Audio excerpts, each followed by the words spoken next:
Welcome to the channel where we help you to learn fast so you can become a successful and confident investor.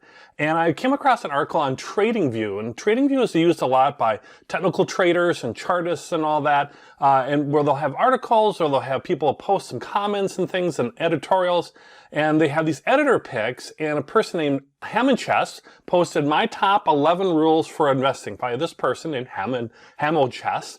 And I thought it'd be more about like active trading or whatever, but it actually wasn't. It had some interesting, just good conceptual stuff, and some of that maybe I'm not so sure I agree with. So let's take a look at that, review that article and some of the 11 tips that he shared and see what you think of these 11 rules, actually 11 rules for investing. So the first one he had was, be a perfectionist when looking at shares. And like, what do you mean by that? Well, he was talking about that there's a lot of, he uses the phrase, a lot of fish in the ocean. There's a lot of different stocks you can choose from. So you don't have to, necessarily take a chance at something, wait for something that comes along that really fits your goals and what you're looking to do. So there's no big issue if you miss out on something, because there's always lots of other choices. And I would say that's really good thoughts around that. I would tend to agree with it as far as there's a lot of different choices, but just so you don't get to become too much of a perfectionist where all you're doing is analyzing, and you never buy anything or sell anything or take any action. So don't become so much of a perfectionist that you have paralysis by analysis, but it's still good to look at things that meet your criteria fully, and if they don't, pass them along. Next one he had was avoid confirmation bias. And basically what he's talking about there is a lot of times when we think about investing, we kind of look for things and kind of confirm like this is what we see, right? So like, oh, I think this will be a good stock to invest in because of this, this, and this, and oh, that confirms it, and I might not see all the warts or issues that might be going on with the stock because it's kind of my bias is confirming I want to invest in this stock. For whatever reason, maybe I'm emotionally attached to it, and I might not have some blind spots around some of the other things that are going on. And I thought he had a really good point where he said, what he did was he talked about writing out bullish and bearish points around a stock. Bullish thinking the stock's going to go up in price, bearish stock's going to go down in price, right? But to kind of take that both sides of the argument and write it out and see if one side convinces you more than another, to kind of take away that bias. So if you really want to buy a stock, if you take the time to just write out maybe some of the negatives of the stock, that might either confirm that yes, this is a good decision, or it might say, oh, maybe I have some confirmation bias because I just want to really buy the stock. So I thought that was kind of an interesting thought he had around that. Because remember, when we're trading stocks, when we're buying stocks, there's always somebody at the other end who is selling the stocks, and they're selling it for a reason as well. So, who's right? We'll see how the market turns out for a stock. But I thought that was an interesting point for number 2.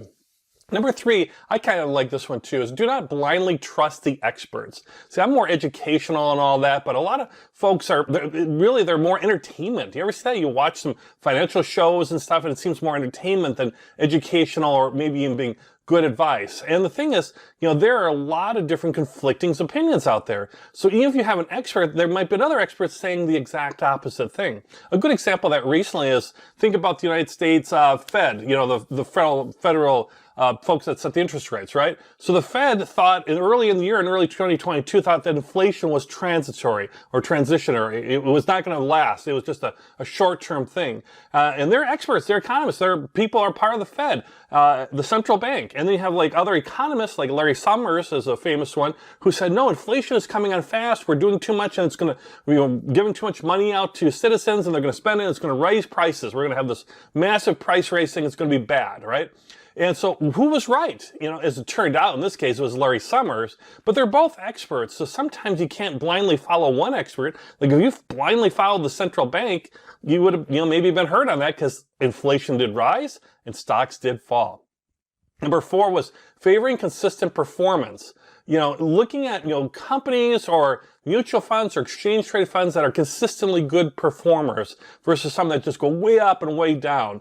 I mean, if you're actively trading and something goes way up, well, you can write it up, sell, and then when it comes back down, you can either short sell it, or you can, buy when it goes back down a low again, but you're more actively trading, which is fine. That's just your style. But if you're more of a buyer and hold investor, you might not want those wide swings up and down. So firms or things that have consistent performance, in his opinion, you can tend to favor those. That's not necessarily bad advice there either. Number 5 is watch the actions of the executives, right? Look at what are the executives doing? Are they buying shares of their own company? Are they selling shares of their own company? Though sometimes executives, sell stock because they want to buy a new house or a new yacht, or they've got a new whatever that they want to do. So they're just trying to capture that money anyways. They have their own portfolios to manage. They're bigger than yours and mine. They're executives, especially of big companies. But certainly if you start seeing where a lot of the directors and executives of the company are just selling, that might be a sign that there's not necessarily insider trading going on, but they're concerned about the future. They're concerned about maybe the a more near or longer term outlook. So paying attention to that can sometimes help too. And there's sites, you can just Google sites, look at, for, it's not insider trade, it's legal insider trading, where people have to disclose legally that they're going to sell something, and that's public knowledge. And so you can look at sites that, look at that specifically around legal insider trading and look up for the company you might be interested in, see what's happening there. Again, all these things are data points that you want to kind of consider or can consider. Again, not too much paralysis by analysis so you don't do anything, but it might be another thing to look at. And number 6, when buying the dip, buy in small cash amounts. So the dip, of course, when something, maybe a good stock dips down, right? Well, sometimes, those good stocks, might not be all that good and they're going down for a reason. But sometimes the whole market is going down and it's bringing some good stocks with it. And what he meant is when you're buying the dip, and I like this one, is buying in cash amounts, not based on share amounts. So if I want to buy, let's say, 10 shares of a company, instead of buying those 10 shares when they go down, they'll be less per share. That's great. I'll still buy my 10 shares at a lower price. But instead, use a solid cash or dollar amount. Let's say I want to invest $1,000 in those 10 shares, as an example. I wouldn't just buy them at $900 because I'm still going to buy my 10 shares. I'm still going to buy $1,000 worth of shares. Maybe I'm buying 11 shares or 12 shares, whatever the number reaches out to. Because that way you're getting into that fixed amount and you're getting more exposure into the market and you're still buying at the cheaper price and you're actually doing what is a good thing, which is buying a little bit more at the cheaper price. Number 7, this gets a little technical, but it was looking at enterprise valuation instead of market cap when you're looking at, a value of a company or value of its market cap. Now, market cap, it doesn't really give you a lot of information. In market cap, you hear the things like, large cap, mid cap, small cap stocks, right? These are kind of categories, and they're based on market cap or market capitalization, which is simply the share price times the number of shares that are outstanding, right? So you got a whole bunch of shares. What's the current price? Multiply them together. That number is your market capitalization.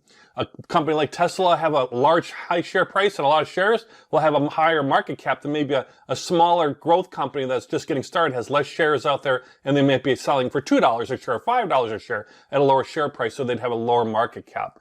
But that doesn't really tell you much about the business. And so he's talking about there's a lot of tools you want to use, but also talking about using enterprise valuation in terms of using that market cap. And really our enterprise valuation is taking the market cap that share price, some number of shares out there, but then making some modifications to it and adding on total debt, so short-term and long-term debt, looking at that. You can find that Yahoo Finance or on the balance sheets and stuff, looking at their total debt, so adding that on to the market cap, and then subtracting out the cash, things that can easily be converted to cash and cash-type instruments that the company is carrying. This actually gives you a more accurate number of shares. Another way to look at, well, what is the true value of a company, right? You can look at price to book value. You can look at intrinsic value. I go into those things like in my value investing course, which looks at undervalued stocks. We get all that stuff in the description below. But the idea is instead of just looking at the market cap, let's adjust that for debt. Because if somebody was going to buy the company, they had to assume that debt, so they want to take that into consideration, and then they're going to get benefit by having the cash because that's raw cash that they're going to get. So he's talking about looking at enterprise valuation as opposed to really looking strictly at market cap. So it's one way to look at it. Cut your losses and run your winners. Well, that's certainly from an active trading standpoint, that can be a type of strategy too. I'm a believer in that in terms of using stop losses, right? So you make a trade if you're an active trader, especially less if you're going to buy and hold for longer periods of time. But if you want to trade either as a day trader or maybe you're a swing trader where you're looking at weeks or months in terms of timeline, you want to kind of build in that safety net, and that's where your stop loss order comes in. So if I buy here, I think it's going to go up, but I want to have a little safety net. I might put a stop loss right below that. So if it happens to go the other way, I can get out of it fast and then try another one and try try another one is the idea until I get a winner. And then that's the case where you cut your losses by doing that with a stop loss. And this is more my ideas. He was just generally talking about cut your losses and run your winners. But you cut your losses by having your stop losses in there. And then when you have a winner, you don't have to worry about a stop loss because it's going to keep going up, right? That's the idea. It's going to go up for a period. In fact, you might want to then have a trailing stop loss where it follows it up, or you adjust your stop loss along the way so you can kind of build in and lock in those profits is the idea. But the idea is that you want to just minimize your losses and let your runners keep going, your winners keep going, keep running. That's a very classic way to think of things too, especially for active traders. I would certainly believe in number 8 there. Number 9, take advantage of operational leverage. And it was an interesting way he phrased that. But I've been thinking a lot about this lately in terms of how he expressed it too, Hamlet-Chest it is, was around supply chain, right? So when we talk about operational leverage, well, some things you have a lot of things that you need to, to make your product, for example. So you have a lot more variable costs that might be part of you making your product. Think of like a car manufacturer, right? They buy tires, they buy, tires from other suppliers and companies. Well, the value of that tire can go up and down based on the variable cost of rubber, a commodity, right? For example, and they have lots of that with steel and plastic, lots of different things in building a car. So there could be more variable costs versus something like, let's say, a social media company like Meta, formerly Facebook. They don't have that. It's all like digital, right? So they don't have that variable cost. And so that's the operational leverage they have. So when their sales go up, that being Meta or Facebook or Google or something like that, where it's more driven by ad revenue or driven by something that's less fixed, less variable costs, they have their fixed costs of things like their buildings and their employees and all that. They can adjust some of that. But the idea of that operational leverage is that I don't have to worry as much about the supply chain aspect. And as their sales rise or maybe rebound or whatever, their profits, because they run higher profit margins, will kind of go with those a little bit faster. So I would say you don't have to invest in companies like that, but it's a nice advantage of companies that are designed that way. More of those digital market type companies, certainly service type oriented companies, where you don't have as much variable costs that can kind of mess up your profitability. And number 10 was watching the general market. And I'm not a big person. I'm like always watching the market and checking every day. What's the market doing?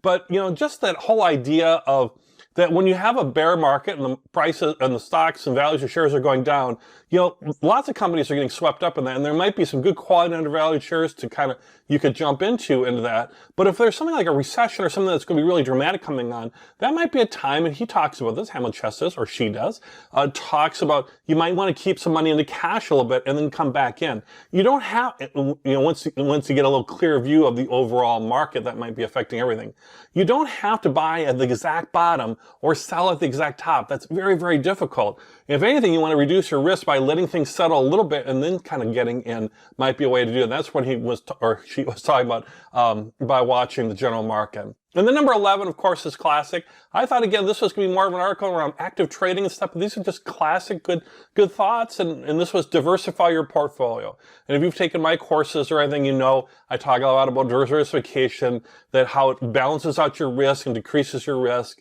And we were in an era right now where, traditionally things like if stocks go up, bonds go down, and vice versa, they're supposed to have this inverse relationship. But we're seeing things where things are kind of going down and up in similar ways. Stocks will go down, bonds will go down, crypto will go down, and cash might go up a little bit, but not fast enough. So it's less impactful as far as diversification right now from that typical inverse relationship, but it's still going to broaden out your risk too. If I put everything into Bitcoin, that's less diversification, obviously, and very volatile into that market versus I have some stock, I have some cryptocurrency, maybe some Bitcoin, some Ether, maybe a Cardano or something like that, some alternate coins, I have some cash, I have some bonds. You can diversify out your portfolio and get it to a mix that fits you. So if you are, want to take on more risk, like I tend to do, I might have more money, let's say 80% or more, let's say in stocks, and maybe even some crypto on top of that, adding in even more volatility, but I'll have a little bit to kind of cushion things as well. Now, I know some folks that have long time horizons are like, I'm going to put everything in stocks, or I'm going to put everything in crypto. That's great as long as you don't sell when things go bad, so you don't want to sell at a loss. That's the whole key on this, and that's where diversification can help you sleep better at night and help with that.